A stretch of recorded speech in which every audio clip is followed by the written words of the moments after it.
SIR ঘোষণার আগেই রাজ্য সরকারের তরফ থেকে বিভিন্ন জেলার পাশাপাশি মুর্শিদাবাদের জেলা শাসককে স্থানান্তরিত করে। পাশাপাশি মুর্শিদাবাদের পূর্ব জেলা শাসক রাজস্বী মিত্র আইএএস এর বদলে মালদার জেলা শাসক শ্রী নিতিন সিংহানিয়া আইএএস কে মুর্শিদাবাদের জেলা শাসক হিসেবে নিয়োগ করা হয়।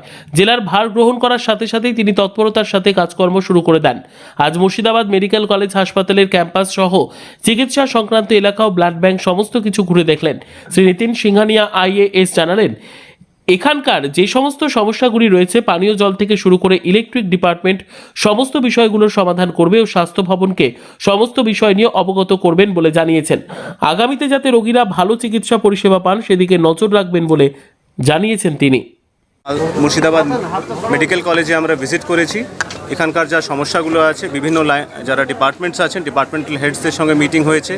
যেগুলো রিলেটেড লাইন ডিপার্টমেন্টস আছে, পিডব্লিউডি, ডব্লিউবিএমএসসিএল, ডব্লিউবিএসসিডিসিএল থেকে শুরু করে আরও যারা লাইন ডিপার্টমেন্টস আছে, যে কোঅর্ডিনেশন ইস্যুসগুলো আছে সেগুলো টেক আপ করা হয়েছে, যাতে যে কাজগুলো চলছে দ্রুত গতিতে এবং কোয়ালিটি মেনটেন করে হয় সেটা ইনশিওর করা হচ্ছে। এবং তার সাথে সাথে মেডিকেল ফেসিলিটিস, মেডিকেল সার্ভিসেস যাতে আরও ইমপ্রুভ হয় তার জন্য যা যা করার দরকার আমরা স্বাস্থ্য ভবনকেও লিখিতভাবে জানাতে শুরু করেছি।